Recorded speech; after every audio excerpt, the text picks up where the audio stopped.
Well, the Sweet 16 played out about as expected, and what an Elite Eight we have set up. We have Kentucky versus Notre Dame. We have Wisconsin and Arizona in a rematch of last year's regional final.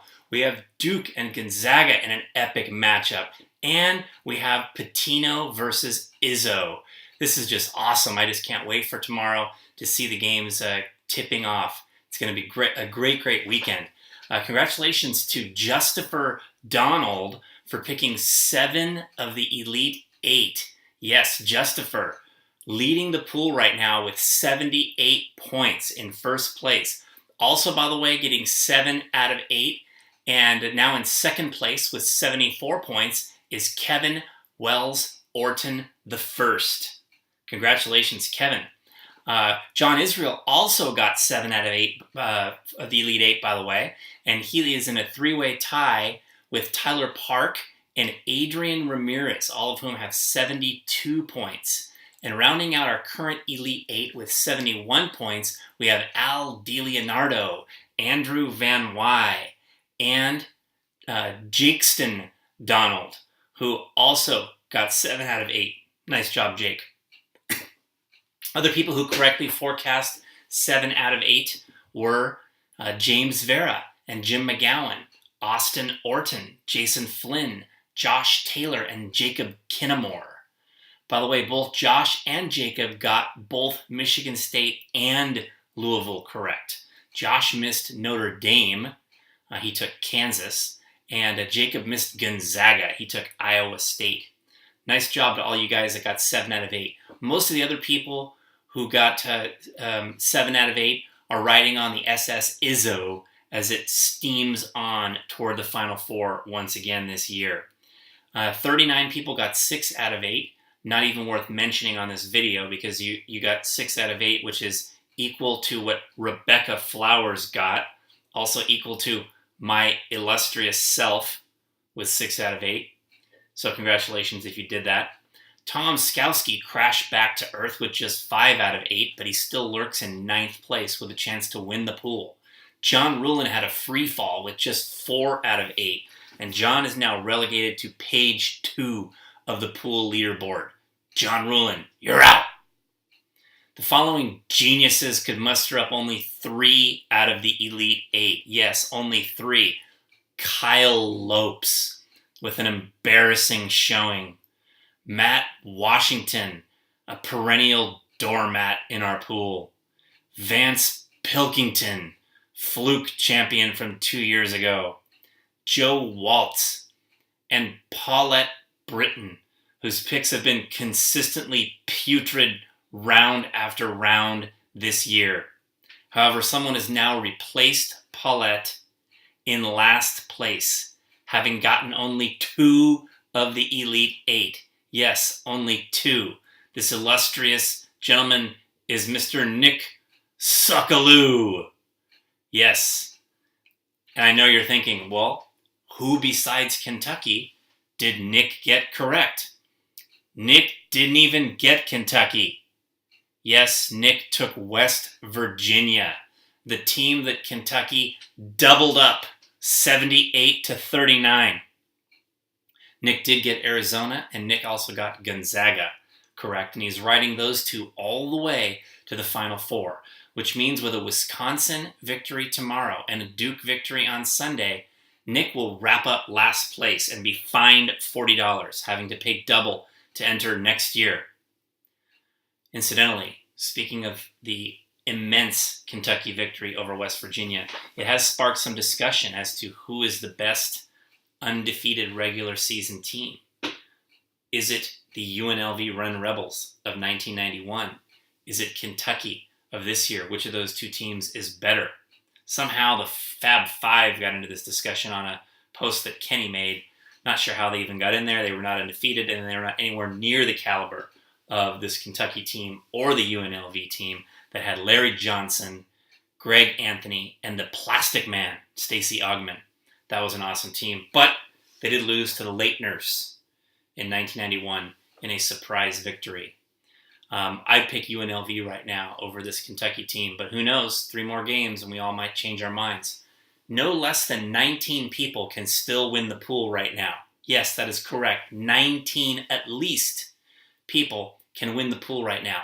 Adrian Ramirez is the highest rated pool participant with Kentucky picked to win it all. And he's in position to win the pool if Kentucky prevails over Duke in the championship game. But Adrian needs Louisville to oust Michigan State, or Ryan Casey will surpass him.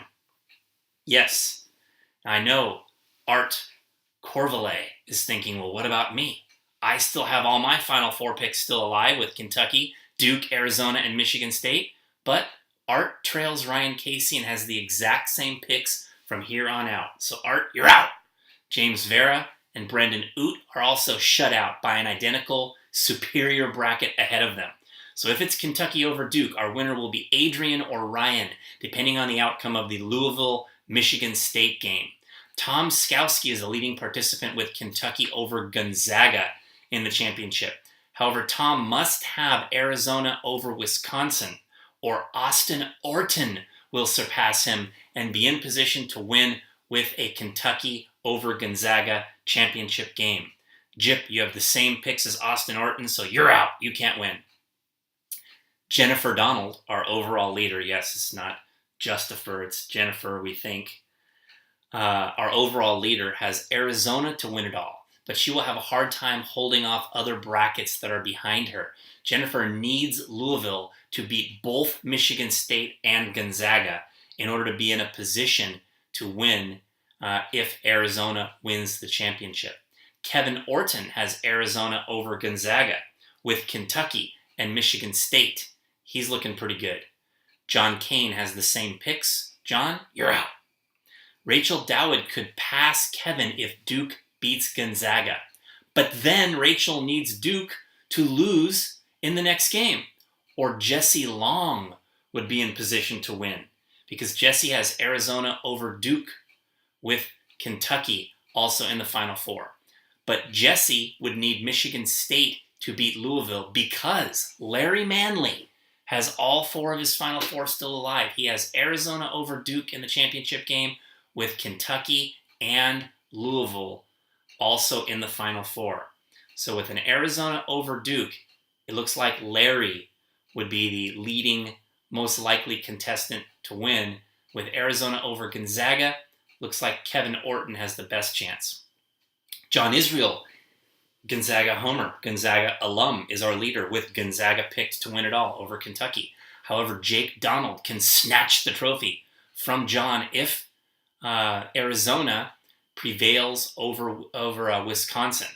So John has Gonzaga and Kentucky, but he needs Wisconsin, and Jake has Gonzaga, but has Arizona as well.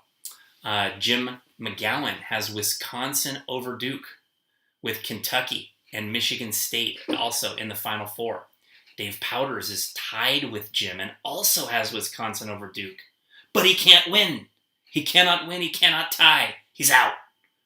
Because Josh Taylor, trailing those guys both, also has Wisconsin over Duke with Kentucky and Louisville. So if Wisconsin wins, it's going to come down to the outcome of that Louisville-Michigan State game. Jim needs Michigan State. Josh needs Louisville. Ken Schaefer is the leading participant in the pool with Duke picked to win it all. But he needs Arizona or Notre Dame to knock out Kentucky. Ironically, Mike Dowd, Ken's son-in-law, would pass Ken with Duke over Kentucky. But Miguel Lopez is in the best position to win the pool if Duke wins the championship, as he has Duke over Kentucky, along with Wisconsin and Michigan State in the Final Four. So Miguel, you need one of either Wisconsin or Michigan State to win this weekend and reach the Final Four. Finally, we get to our Michigan State homers, Jeff Bry and Jason Flynn, who picked Michigan State year after year after year to win the championship. And thus they do well in this pool about 1 out of every 5 years, as Michigan State goes very far about once out of every 5 years. But it seems like Michigan State wins 3 games every year, which is crazy. Jeff Bry has Michigan State over Wisconsin with Kentucky and Duke. Jason Flynn, who's only 1 point behind Jeff, has Michigan State over Wisconsin with Gonzaga and Notre Dame. So Jason needs both Gonzaga and Notre Dame. Jason is going to be regretting that Notre Dame over Kentucky pick, I feel, as we get into this weekend and see how it unfolds with Jeff and Jason. It's going to be an awesome weekend. I can't wait. Fired up for all the games. Enjoy it, everybody. I'll be back at you guys on Sunday night. See ya.